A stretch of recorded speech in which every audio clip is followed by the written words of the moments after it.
mais um dia de Conexão Bet, edição especial da Bet Brasil, em parceria com a Rádio Web. Este é mais um espaço de diálogo para conectar você com a comunidade educacional e trazer também um pouco do que está acontecendo aqui na 30ª edição da Bet Brasil, maior feira do setor. Aqui estamos recebendo convidados especiais que trazem um ângulo diferente dos assuntos mais relevantes e atuais do setor da educação. Eu sou Décio Caramigo e quero te falar que a adolescência é um tempo de descobertas, conflitos e muitos silêncios. E tudo isso vem sendo desafiador tanto para as famílias quanto para as escolas.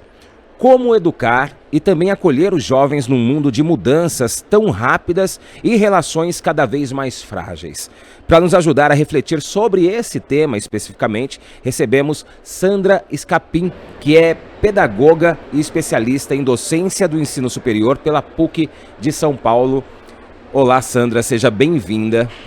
Para começar, por essa introdução, acho que quem nos assiste já sabe que a gente está falando da série Adolescência da Netflix, esse fenômeno e que nos faz refletir sobre muitas questões.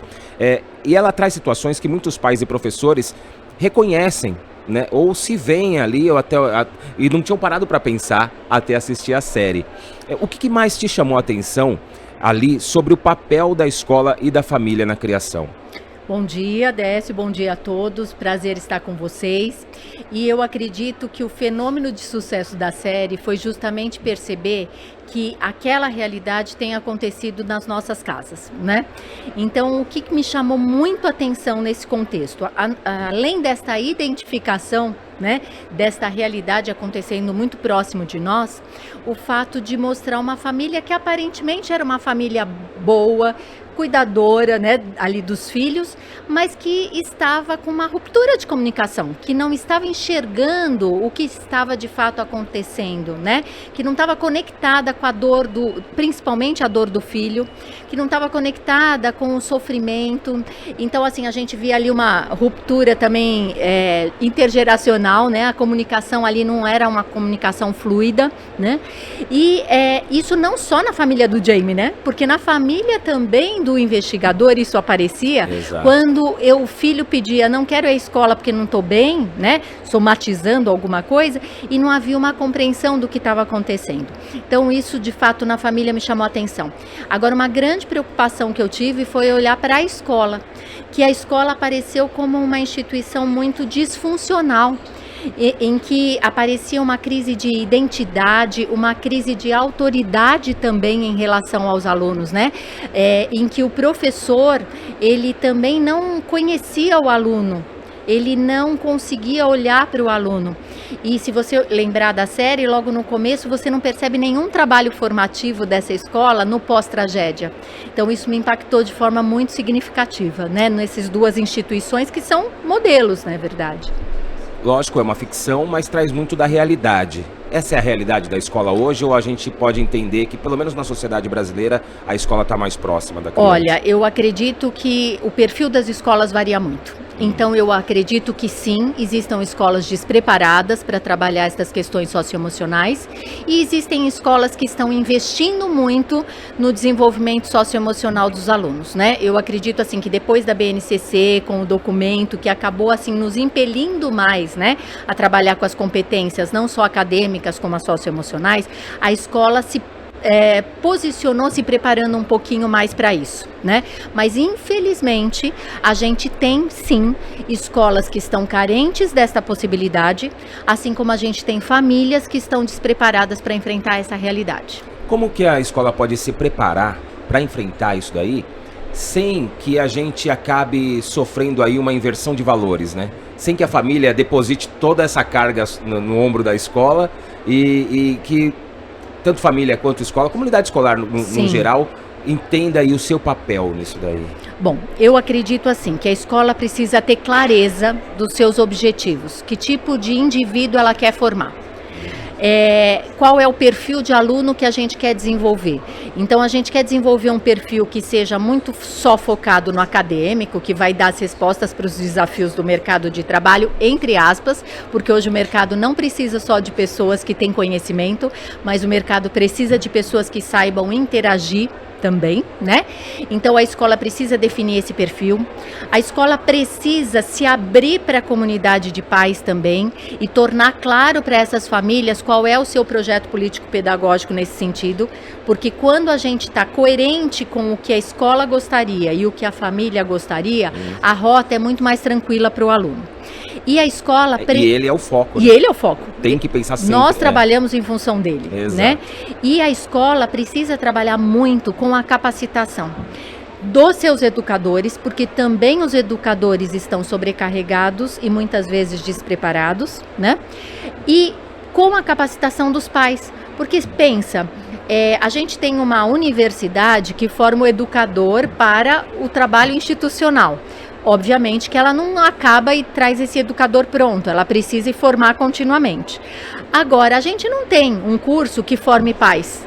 E aí a gente precisa o quê? A gente precisa formar uma rede de apoio que ajude o pai a conhecer as características de cada faixa etária. O pai precisa entender a importância de trabalhar as competências socioemocionais, que isso não é mimimi, que isso é importante, né? O pai precisa entender que ele precisa preparar o filho para a vida, então ele precisa ensinar o não, a lidar com o fracasso, a lidar com o erro. Então, quando a escola se abrir para essa percepção e a escola também desenvolver um trabalho formativo, as duas só têm a ganhar. E, fundamentalmente, o aluno, né, o adolescente ou a criança, ela vai crescer num ambiente muito mais saudável e produtivo para a vida. Exatamente. Né? Você falou de uma questão que muitos pais ainda acreditam que o filho precisa dele para a vida toda, né? E acaba criando uma educação dependente. E a gente pode ver na natureza, nenhum pai cria assim, né? Sim. Quando a gente pega o pássaro que já joga o seu filhinho para que ele vai lá, vai tentar ver como que é e tal, ou um felino que ensina a caçar e vai ter que fazer isso daqui para frente e tal. O ser humano tem que aprender a fazer isso também, quanto antes melhor, né? Para a sociedade no geral. Com certeza. Né? Na verdade, a gente tem dois perfis muitas vezes. O perfil super protetor, que quer que os filhos se tornem independentes, quer resolver tudo para os filhos, não aceita que a escola faça um caminho diferente, que potencialize o filho para enfrentar desafios. E esse perfil super protetor, ele também não é positivo. Agora, a gente também tem um outro perfil que é decorrente muitas vezes de uma criação de pais que viveram numa realidade autoritária. Esses pais não querem reproduzir esse modelo, aí eles passam por um perfil mais permissivo e às vezes até negligente e acreditam que, por exemplo, o filho quando chega no 6º ano, né, ali o início da adolescência, das grandes mudanças, sim, que ele está absolutamente autônomo e que ele pode seguir o caminho. Está pronto para a vida, né? E aí eu digo, não, por favor, nem isso, com 13, com 10, com 12. E aí eu digo, não, ele precisa ainda do seu monitoramento, né? Porque eu digo assim, quando nós temos uma criança em casa, geralmente nós temos que atuar como um piloto. Nós temos que dar mais as coordenadas, as direções, estabelecer combinados, definir as regras, combinar consequências para a gente conseguir ir sendo um modelo reflexivo. Quando ele cresce, ele chega ali na adolescência, né? Que ele passa lá do 5º ano para o 6º ano, que eu costumo dizer que é o segundo luto. O primeiro luto quando nasce, o segundo luto na adolescência. Ele precisa assumir o papel de copiloto, né? Que é aquele que já trabalhou com a sustentação, com os alicerces, e ele está junto monitorando, especialmente por uma questão que é física, que é a seguinte: a adolescência, ela termina por volta dos 25 anos de idade. Por quê? A neurociência nos ensina isso. O córtex pré-frontal... 3 meses que eu não sou mais adolescente. Ai, meu Deus! Você 2, né? 2, acabei de mudar de fase. E tem gente que tem 40 e ainda não saiu da fase. E aí eu digo assim, né? Quantas vezes eu não penso que este córtex pré-frontal, ele não estando preparado, eu continuo agindo por impulso, eu continuo agindo por prazer. Né? Então, o que acontece? Se eu não tenho aquele que já tem esse córtex pré-estabelecido e que me monitore, eu não vou ter como fazer as melhores escolhas. Eu não desenvolvo a minha autogestão, meu controle inibitório, né? Então, eu preciso estar junto com meu filho na adolescência. Com certeza. Agora, tudo isso daí, a gente está falando... e não tem diferença entre mundo digital ou não, né? Uma sociedade mais digitalizada ou não, são ações humanas da criação que vieram de geração para geração. A gente foi criado assim, onde os nossos pais tiveram esses mesmos desafios. Sim. Mas hoje a gente tem uma questão a mais, que é o mundo digital, que é a conexão, que é a criança que vive num mundo à parte dentro do seu quarto, e é o que trata a adolescência, a série da Netflix. Como que você enxerga, então, portanto, o desafio dos pais, tudo isso que você já falou, só que potencializado? Isso, na verdade os desafios só aumentaram, porque a gente ficou com uma pseudo-ilusão que eles estando dentro de casa, eles estariam protegidos dos perigos externos, né? Porque isso também tornou-se uma febre, porque de verdade a gente tirou os nossos filhos da rua, porque os riscos físicos aumentaram, e acreditamos que eles estando dentro de casa, eles estariam mais protegidos, só que a gente não tomou o cuidado de entender quem é que está do outro lado desta rede, das plataformas, e como isso tem interferido na formação, porque assim, na adolescência, né, eles precisam de pertencimento. Quando eles não se sentem ouvidos e conectados com a família ou com os pares de uma forma próxima dos seus princípios e valores, o que acontece com esse adolescente? Ele vai procurar fora. Antes nós procurávamos na rua, na brincadeira da rua, no jogo de futebol. Exato. Hoje eles procuram nas redes. E o anonimato das redes, muitas vezes, faz com que eles encontrem pessoas de alto risco, plataformas que servem de modelo de alto risco. Sim. Então, eu sempre digo assim, se eu, enquanto educador, seja institucional ou na família, eu não for um modelo eficiente para influenciar o meu filho, quem vai assumir esse comando vão ser os influenciadores e youtubers que nem sempre compactuam com os meus valores enquanto família.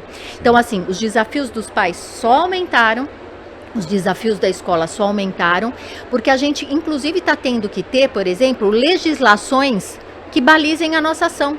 Os pais, de um modo geral, gostaram muito que houve a lei de proibição do celular, porque eles sozinhos não conseguiam coibir esse uso. Só que a gente tem que pensar que, em primeira instância, quem dá um celular para o filho não é a escola.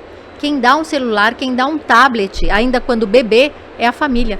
E aí, por isso que eu digo, a gente precisa formar esses pais, porque ele precisa entender até fisicamente o que acontece no cérebro das crianças e dos adolescentes, para ele entender o mal que ele está causando. Mas como que o pai pode se reconectar com o filho? A gente falando agora do pai que assistiu a série... Tá preocupado. Tá preocupado porque entende que a família dele tá bem ali naquele cenário, e ele acha que perdeu muito tempo. Olha... Como que a gente faz para esse pai recuperar isso, essa reconexão? Eu penso assim, nunca é tarde, né? Então, assim, essa reconexão, ela vai partir do estreitamento do vínculo. Os pais não podem terceirizar a educação dos filhos. A gente falava um pouquinho antes de entrar no ar, assim, que é diferente de ter uma rede de apoio. Uma rede de apoio colabora, quer dizer, trabalha junto.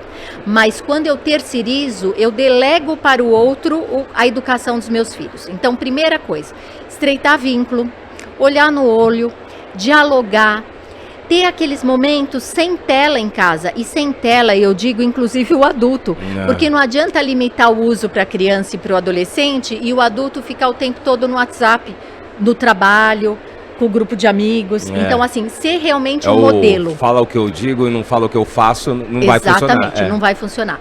Além desse vínculo, dessa conexão, desse olho no olho, desse diálogo, ele precisa assumir o seu papel de pai e de mãe. Eu digo sempre assim, sabe? Se o pai quer ser muito amigo do filho, a mãe quer ser muito amiga do filho, vai faltar uma parte do papel, que é o papel de cuidador, de referência.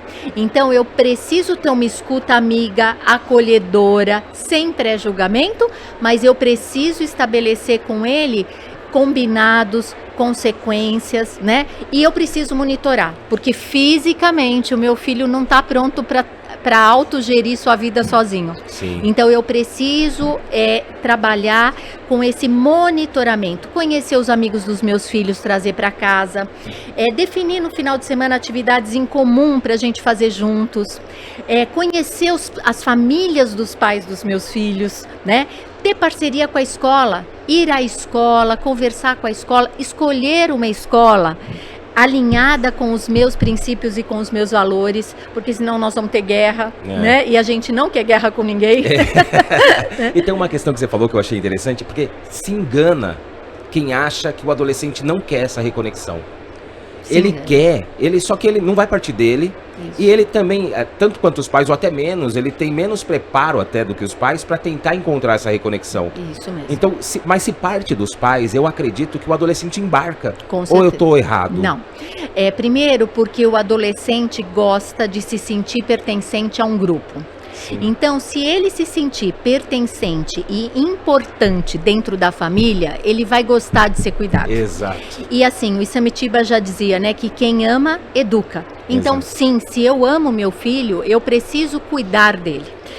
E esse processo de pertencimento e de reconexão, ele vai partir, na verdade, daquele interesse genuíno que eu tenho que ter pelo meu filho, né? Não é ele entrar dentro do carro e eu falar, oi, como foi seu dia hoje? Mas, na verdade, eu estou pensando em outra coisa. É ter uma escuta... pergunta vazia, né? Exato. É ter uma escuta reflexiva daquilo, né? Fazer perguntas que garantam um diálogo, uma troca, uma interação, né? Envolver o meu filho, por exemplo, na escolha das atividades que a gente vai fazer nesse final de semana, né? Então, assim, eu sei que meu filho gosta de um esporte, por que não ir ao parque para jogar uma bola com ele? Ou ir ao clube para nadar com ele? Ou convidar os amigos para casa de campo, para eles, né? Então, assim, isso tudo vai fazer com que ele tenha o desenvolvimento de uma sensação de pertencimento tão importante na adolescência, que ele vai falar, sim, eles se preocupam comigo, eles me amam, né? Por que ele procura a rede social? Porque ele não se encontra conectado com a família. Com a família. E a gente sabe que na adolescência... E geralmente ele não se encontra conectado com a família, por isso procura. E não é que ele não se encontra conectado com a escola, né? Exato. E aí tá a importância do papel da família. Com certeza. Ele não vai procurar tudo isso que ele encontra na internet porque falta conexão com a escola. Geralmente eu acho que começa com a família. Começa com a família, mas se a gente não tiver cuidado e a gente tiver uma escola disfuncional como aquela que foi mostrada, ele também não vai se conectar com a escola. Porque... Não, a minha fala foi só para deixar claro aqui a importância e a responsabilidade dos pais. Com certeza. Exatamente. A primeira responsabilidade é dos pais. Dos pais, sempre. Exato. Agora, a escola, ela tem que ser parceira. Então, de verdade, é por isso que eu sempre digo, eu preciso conhecer o projeto político-pedagógico da escola que eu escolhi para os meus filhos. Porque se eu tiver alinhado com ele, eu vou ter sim um trabalho muito menos doloroso, né? Porque a gente vai partir para a mesma rota, exatamente, né? E na verdade, por que ele se conecta mais com a escola? Porque é na escola que na adolescência ele vai estabelecer uma conexão maior com os pares. Na infância, o ídolo, o herói, quem era? Pai e mãe. A professora. Não esquece que a professora falava, era mais importante. Mas na adolescência, ele vai se conectar com os pares. Então, a escola precisa estar atenta a esses problemas, preparar seus professores também, porque esta escola precisa garantir esse vínculo, esse pertencimento e essa conexão. Aí você pode me perguntar, né? Mas como é que essa escola vai garantir essa conexão, né? Exato. E assim, eu sempre digo nas formações que eu faço, seja para pais ou seja para escolas, a gente precisa garantir a conexão partindo assim, do olhar para o aluno. Quais são seus talentos? Quais são suas potências? Utilizar isso, por exemplo, nos projetos acadêmicos que eu vou desenvolver, nas feiras que eu vou trabalhar dentro da escola, né? Envolver a família também nesses projetos acadêmicos, né? Para que o aluno vá percebendo, seja ele criança ou adolescente, que esse adulto que é uma referência lá fora é uma referência importante dentro da escola, né? Sim. Então, assim, a escola também pode ajudar muito nesse processo de conexão entre família, criança e adolescente quando ela valida a ação desse adulto dentro do projeto da escola. E isso eu não quero dizer que seja validar no sentido de aceitar o que a família quer que eu faça na escola. Porque você sabe, né, que o terror das escolas hoje são os grupos de WhatsApp. Imagino. E as famílias querendo dizer o que a escola faz. Não. E a comunicação, às vezes, entre família e escola não flui. Não flui. E a gente precisa garantir que isso flua como? Quando a escola se abre para a família. A escola mostra quem ela é, a que veio, quais são seus objetivos. Porque aí, quando todo mundo conhece a proposta pedagógica da escola, você não tem o que questionar. Exato. E a gente precisa mostrar para o pai que na escola a gente tem um projeto de vida para os filhos dele. E esse projeto de vida, ele vai muito além do conhecimento acadêmico. Ele vai passar pelo desenvolvimento socioemocional para a vida. Ele vai ter que ensinar sobre autoconhecimento, sobre resiliência, sobre autocuidado. E que é um planejamento a longo prazo, né? A longo Porque prazo. a gente, como, né, eu posso me colocar nisso como pai, tenho uma criança de 4 anos ainda, mas eu não fico, nesse momento da minha vida, eu não tô imaginando ela na faculdade ainda, né? Eu tô mais preocupado em saber como vai terminar essa semana, o mês que vem, essas coisas. É isso. E o pai tem mais essa visão né, de curto alcance. Ele, lógico, ele quer viver até os 90 ao lado do filho, não estou falando isso. Sim. Mas a escola não, a escola tem um planejamento de onde ela quer que esse aluno chegue. Isso, e essa clareza de objetivos Exato. é fundamental. É. E assim, você já deve ter ouvido falar que a boa mãe, ou o bom pai, é aquele que vai se tornando desnecessário. Por quê? Porque ele trabalhou com alicerce. E alicerce vai para a vida. Né? Hoje, quando eu vejo, eu sou mãe de 2 rapazes, um de 28 e o outro de 22. Né? E ambos, eu percebo que eles já têm uma autonomia de escolhas e de escolhas assertivas, só que sem perder a referência da família. Isso não significa que eles não voltem em alguns momentos e peçam assim: o que você acha, pai? O que você acha, mãe? E a gente se colocar só nesse momento, né? Agora, a escola, ela só vai fazer isso quando ela abrir essas portas, quando ela transmitir com clareza quais são seus objetivos. Porque um problema que a gente está tendo com a geração Z hoje, você sabe disso, é que eles estão chegando no mercado de trabalho com ilusões inalcançáveis. Por quê? Porque a gente também não trabalhou com eles desde a infância até a adolescência, e por isso é um projeto, né, de trabalho, com o desejo, com a expectativa. Quando você queria uma bicicleta quando era criança, talvez fosse como eu, que sou mais velha que você, mas eu esperava 1 ano para ganhar a bicicleta, era no Natal. Hoje nem saiu o iPhone 17, 18, e ele já quer o iPhone, e assim que sair, ele vai ser um dos primeiros compradores. Então é esta reflexão que a gente tem que fazer, né? E que bom que a gente olhe assim, o aqui e agora. Hoje a sua preocupação é uma criança de 4 anos na infância. Como é que eu vou interagir com ela para ir criando alicerce? Por exemplo, eu posso partir de fazer com que ela aprenda a lidar com as emoções, reconheça as emoções. Sim. O que é ter raiva? Por que ela chora? E por que ela não pode fazer birra? Embora seja uma manifestação natural. Sim, sim. Como é que eu vou ensiná-la a não fazer birra para resolver esses problemas, né? Então, tudo isso faz parte de cada fase.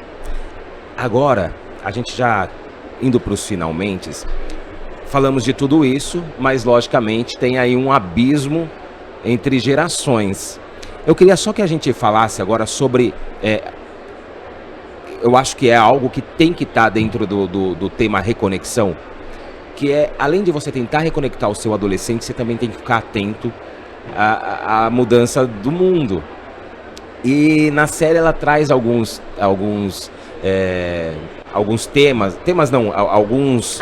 aspectos das redes sociais, exatamente. Então é o alfa, o beta, os emojis, é aí que eu queria chegar, nos emojis, ou seja, além de você se reconectar com seu filho, que é extremamente importante, também é importante que você se permita aprender também, né? Você tem que saber que um emoji de coração vermelho é um significado, o de branco é outro e o laranja é outro. Nem isso eu sabia, até aprender, até assistir a série. É isso mesmo. Então, como que a gente faz para esse pai juntar tudo isso? Juntar a escuta com a escola, né? Se abrir para a escola, ficar aberto ao que a escola quer trazer, se reconectar com seu filho e também ficar antenado com as coisas do dia a dia, da tecnologia, que mudam exatamente a cada dia, né? Você falou tudo. Ele precisa estar aberto para aprender. Né?